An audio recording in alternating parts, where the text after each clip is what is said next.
ये बात उन दिनों की है जब बुद्ध मरवन में अपना समय व्यतीत कर रहे थे।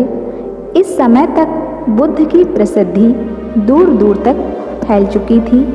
बहुत दूर दूर से लोग अपनी चिंताओं और परेशानियों का समाधान खोजने के लिए बुद्ध के पास आते थे। ऐसे ही एक दिन जब बुद्ध मरवन में अपने शिष्यों को प्रवचन दे रहे थे तो एक अधेड़ उम्र का व्यक्ति अपने 20-21 वर्ष के पुत्र को अपने साथ लिए बुद्ध की तरफ चला आ रहा था। जब यह प्रवचन स्थल के पास पहुंच गए तो एक नज़र उन पर डाली और इशारे से बैठने के लिए कहा। जब प्रवचन समाप्त हो गया और सभी लोग वहां से चले गए तो बुद्ध ने उस व्यक्ति को अपने पास बुलाया और बैठने के लिए कहा। वहां चारों तरफ हरियाली छाई हुई थी। मौसम बहुत सुहाना था और तरह तरह के पक्षियों की आवाज़ें गूंज रही थीं। ऐसा नज़ारा देखकर उस व्यक्ति को अंदर से असीम शांति महसूस हो रही थी। इसके बाद बुद्ध ने उस व्यक्ति से आने का कारण पूछा तो उस व्यक्ति ने कहा, हे तथागत, मैं 2 दिन की लंबी यात्रा करके अपने पुत्र को आपसे मिलवाने लाया हूँ। ये मेरा इकलौता पुत्र है और यह हर समय थका थका रहता है। ऐसा लगता है जैसे इसके अंदर कोई जान ही नहीं है, कोई प्राणी नहीं है। इसका स्वभाव भी काफ़ी चिड़चिड़ा हो गया है। अगर हम इससे कुछ भी कहते हैं तो यह हमारी छोटी छोटी बातों पर गुस्सा हो जाता है। इसके देखने की क्षमता भी उम्र से पहले ही कमज़ोर हो गई है और इसके बाल भी सफ़ेद पड़ने लगे हैं। इतनी कम उम्र में इतनी बड़ी उम्र का लगना मुझे तो कुछ समझ नहीं आ रहा है कि इसके साथ क्या हो रहा है। तथागत, मैं अपने पुत्र के स्वास्थ्य को लेकर बहुत चिंतित हूँ। जब मैं अपने पुत्र को वैद्य जी के पास लेकर गया, उन्होंने कुछ औषधि दी और कहा, अपने पुत्र को तनाव कम लेने के लिए कहो। वो अपने दिमाग में बहुत अधिक तनाव लेता है, इसलिए उसकी ऐसी हालत हो गई है। लेकिन मुझे उनके बहुत समझाने के बाद भी तनाव का मतलब समझ नहीं आया। मुझे नहीं पता कि तनाव होता क्या है, यह किन कारणों से आता है और उसे कैसे अपने पुत्र के दिमाग से निकालूं। लेकिन मुझे सबसे पहले यह तो समझना है कि तनाव होता क्या है। इसलिए तथागत, मैं आपके पास आया हूँ। कृपया आप मेरी समस्या का समाधान कीजिए। यह सुनकर बुद्ध उसके पुत्र को बड़े ध्यान से देखते हैं, उसके चेहरे को देखते हैं, उसकी आँखों को देखते हैं और फिर उसके हाथों की नब्ज को भी देखते हैं। यह सारी विधि करने के बाद बुद्ध उस व्यक्ति से कहते हैं, तनाव लेना तो कोई नहीं चाहता, लेकिन फिर भी यह तनाव लोगों के दिमाग को दीमक की तरह पकड़ लेता है और व्यक्ति जान भी नहीं पाता कि वह तनाव में जी रहा है। लेकिन अगर व्यक्ति तनाव के कारणों को अच्छे से समझ लेता है और तनाव के बारे में कोई ऐसा पैमाना बना लेता है जिससे वह जान सके कि वह कितने तनाव में है, तो वह इस समस्या का समाधान भी खोज सकता है। सबसे पहले तो तुम ये समझो कि तनाव होता क्या है। जब भी कोई व्यक्ति कोई काम कर रहा होता है लेकिन उसका मन कहीं दूर भटक रहा होता है, कल्पनाओं में होता है, तो उसके शरीर और मन के बीच एक दूरी पैदा हो जाती है। यह दूरी जितनी अधिक होगी, व्यक्ति उतनी ही ज़्यादा बेहोशी की अवस्था में होता है और शरीर व मन के बीच की इस दूरी, इसी खिंचाव को तनाव कहा जाता है। आखिर कोई पसंदीदा खेल खेलने के बाद व्यक्ति चुस्ती और प्रसन्नता से क्यों भर जाता है, जबकि उसने तो अपने शरीर को थकाया है। लेकिन समझने वाली बात यह है कि खेलते समय मन और शरीर एक साथ पूरी तरह से उस खेल में केंद्रित होते हैं, जिससे शरीर और मन के बीच दूरी पैदा नहीं होती और कोई तनाव पैदा नहीं होता। और अगर दिमाग में कोई तनाव था भी तो वो भी दूर हो जाता है। लेकिन इसके विपरीत जब हम कोई ऐसा काम करते हैं जो हमें पसंद नहीं है, तो हमारा शरीर तो उस काम को कर रहा होता है, लेकिन हमारा मन कहीं दूर कल्पनाओं में भटक रहा होता है, जिससे शरीर और मन के बीच एक दूरी पैदा हो गई और तनाव ने जन्म ले लिया। इसीलिए व्यक्ति को एक समय पर सिर्फ एक ही काम करना चाहिए और अपने तन और मन की सारी शक्ति उसी पर लगा देनी चाहिए, जिससे व्यक्ति के अंदर तनाव पैदा ही ना हो। इसके बाद बुद्ध ने कहा, तनाव पैदा होने के मुख्य 8 कारण होते हैं और जिसने इन कारणों को समझ लिया वो जीवन भर तनाव मुक्त रह सकता है। मुख्य कारणों में सबसे पहला कारण है अति महत्वाकांक्षी होना। महत्वाकांक्षी होना अच्छी बात है, लेकिन क्या कभी आपने इस बात पर ध्यान दिया है कि इंसान के लक्ष्य कभी पूरे नहीं होते।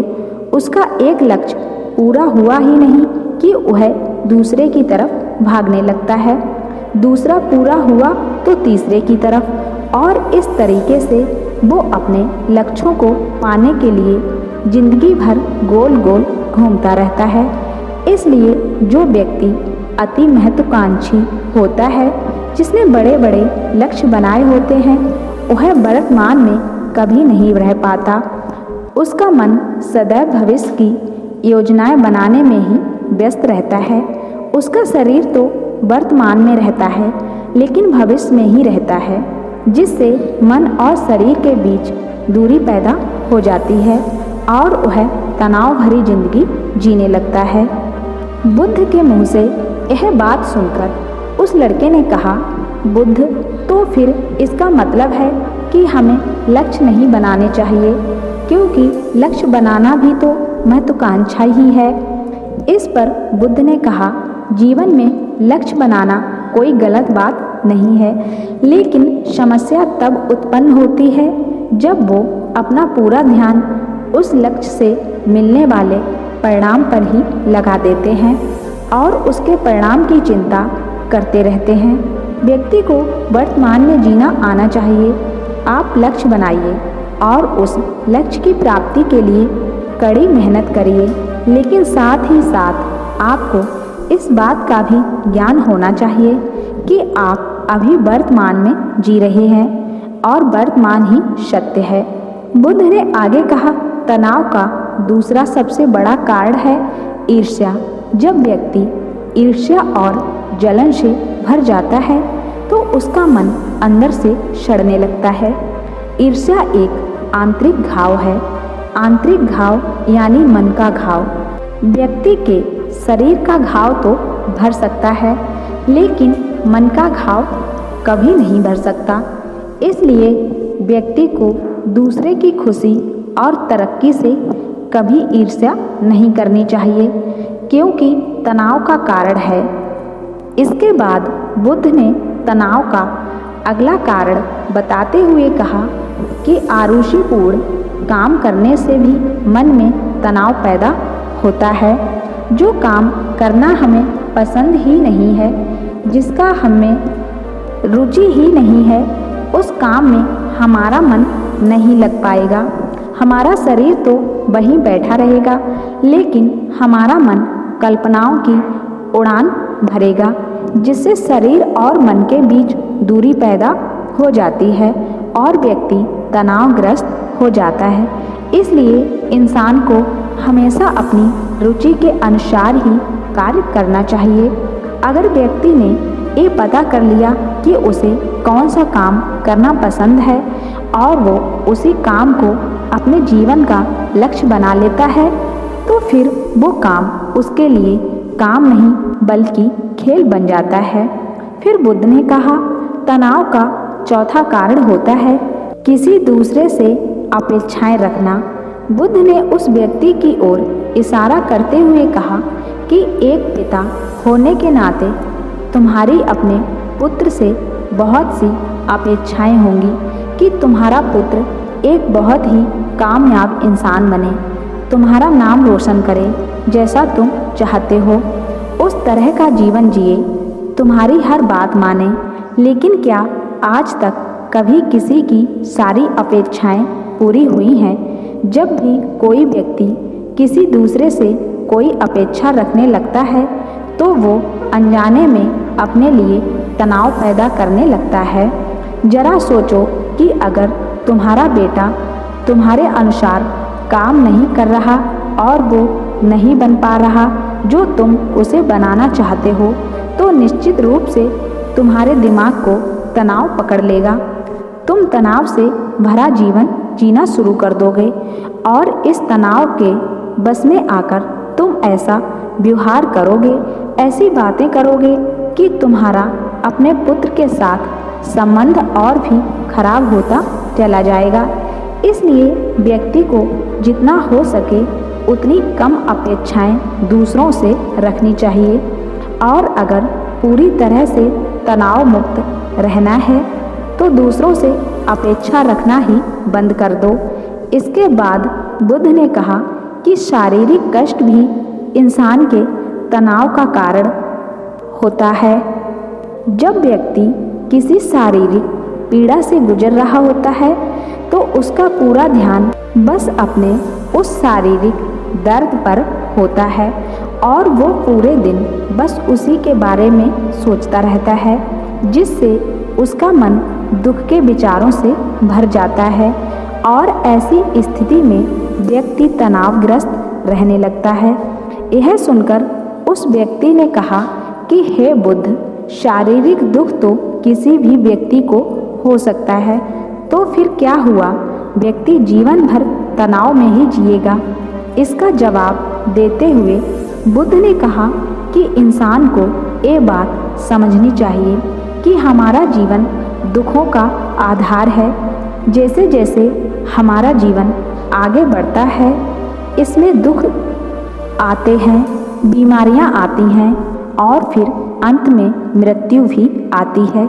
तो बीमारियां इंसान के जीवन का अभिन्न अंग हैं, कोई इनसे बच नहीं सकता।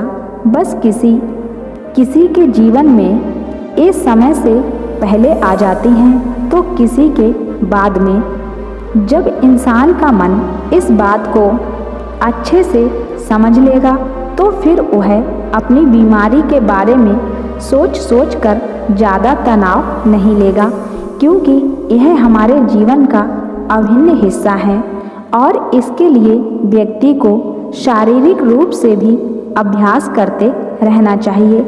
अपने जीवन में व्यायाम और स्वस्थ जीवन शैली को जीना चाहिए और उसे जगह देनी चाहिए ताकि उसका शरीर लंबे समय तक निरोगी रहकर सही से काम कर सके। तनाव का अगला कारण होता है अपनी योजनाओं को समझने के लिए समय न देना।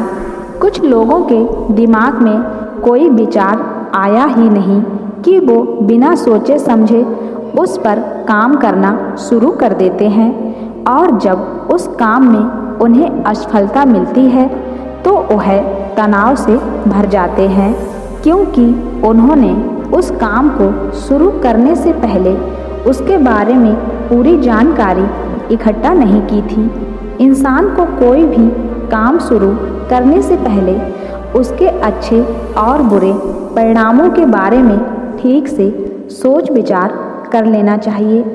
इंसान को इस बारे में भी सोच लेना चाहिए कि अगर ये योजना सफल नहीं हुई तो फिर इसके बाद मैं क्या करूँगा। इसलिए व्यक्ति को अपनी योजनाओं को ठीक से समझने के लिए पूरा समय देना चाहिए, ताकि बाद में उस योजना की वजह से तनाव पैदा ना हो। तनाव का 7वां सबसे बड़ा कारण होता है टाल मटोल करना, आज के काम को कल पर टालना। आप लोगों ने एक कहावत तो सुनी होगी कि आलसी इंसान के शरीर का सबसे बड़ा शत्रु है। इंसान आलस की वजह से आज के काम को कल के लिए टाल देता है और फिर काम को टालना उसकी आदत बन जाती है। काम को कल पर टालने वाले व्यक्ति का काम कभी भी समय पर पूरा नहीं हो पाता, और अगर किसी तरह से पूरा हो भी जाता है तो वह उतना अच्छा नहीं हो पाता जितना अच्छा उसे किया जा सकता था, और फिर यह बात व्यक्ति के अंदर तनाव पैदा करती है। लेकिन काम को टालना या काम को एकदम अंत समय पर करना एक आदत है, इसलिए व्यक्ति ना चाहते हुए भी बार बार अपनी इस आदत का शिकार बन जाता है और काम को टालता रहता है, और फिर जब काम की समय सीमा पास आ जाती है तो वह तनाव से भरकर काम को पूरा करने का प्रयास करता है। इसलिए तनाव मुक्त रहने के लिए व्यक्ति को काम को टालने की आदत छोड़नी पड़ेगी, और यह तभी संभव है जब व्यक्ति काम को समय से पहले खत्म करने का निश्चय करे। सबसे आखिरी और सबसे प्रमुख कारण जो तनाव का होता है वो है ज़्यादा सोचना। लगातार सोचते रहना भी एक बीमारी है, और यह उस व्यक्ति में सबसे ज़्यादा पाई जाती है जो कपोल कल्पनाएं करता है, जो अतीत की घटनाओं और भविष्य की बातों के बारे में सोचता रहता है, जो बेवजह के अनुमान लगाता रहता है। इसीलिए व्यक्ति को ज़्यादा सोचने की आदत पर लगाम लगाना चाहिए। इसके लिए जितना हो सके खुद को काम में व्यस्त रखना चाहिए, और हर दिन ध्यान का अभ्यास करने को अपने जीवन का हिस्सा बना लेना चाहिए। बुद्ध के मुंह से यह सारी बातें सुनकर उस व्यक्ति ने हाथ जोड़कर कहा, बुद्ध, मेरे पुत्र तो अभी मात्र 20 वर्ष का ही है और इसमें अभी इतनी समझ भी नहीं है कि यह आपकी बताई सारी बातों का एक साथ पालन कर सके। आप कृपया करके तनाव मुक्त रहने का कोई आसान सा तरीका बता दें जिससे मेरा बेटा उसका अनुसरण भी कर सके और तनाव मुक्त भी रह सके। उस व्यक्ति की यह प्रार्थना सुनकर बुद्ध ने कहा, कुछ सोचते हुए जवाब दिया, अगर तुम इतनी सारी बातों का पालन नहीं कर सकते तो इसके लिए एक बहुत ही आसान विधि है। तुम एक बार में एक काम को करने पर ध्यान लगाओ भी कि काम कर रही हो, उस समय पर सिर्फ उसी काम को करो, सिर्फ उस पर ही अपना पूरा ध्यान लगाओ। और अगर तुम्हारा मन इधर उधर भटक जाता है तो जैसे ही तुम्हें याद आए उसे वापस फिर उसी काम में लगा दो। ये सबसे आसान और अच्छा तरीका है तनाव मुक्त रहने का। जब तुम भोजन करो तो उस समय सिर्फ भोजन ही करो, उसके पूरे स्वाद का आनंद लो, उसे अनुभव करो। जब चलो तो अपना पूरा ध्यान सिर्फ चलने पर लगा दो। इससे तुम्हारा मन और तुम्हारा शरीर दोनों एक जगह पर केंद्रित रहेंगे, दोनों के बीच दूरी पैदा नहीं होगी जो कि तनाव का मुख्य कारण होती है। इसलिए जब कोई भी व्यक्ति एक ही समय पर 3-3 काम करेगा तो तनाव पैदा होना तो स्वाभाविक है, क्योंकि दिमाग तो एक समय पर पूरा ध्यान लगाकर सिर्फ एक ही काम कर सकता है। पूर्ण रूप से एक ही समय पर 2 कामों पर ध्यान कभी नहीं लग सकता। इसलिए जहाँ तक संभव हो सके एक समय पर सिर्फ एक ही काम करने का प्रयास करें, वो भी पूरे ध्यान के साथ। बुद्ध की यह बातें सुनकर वह व्यक्ति बुद्ध को प्रणाम करके अपने पुत्र के साथ अपने घर चला गया।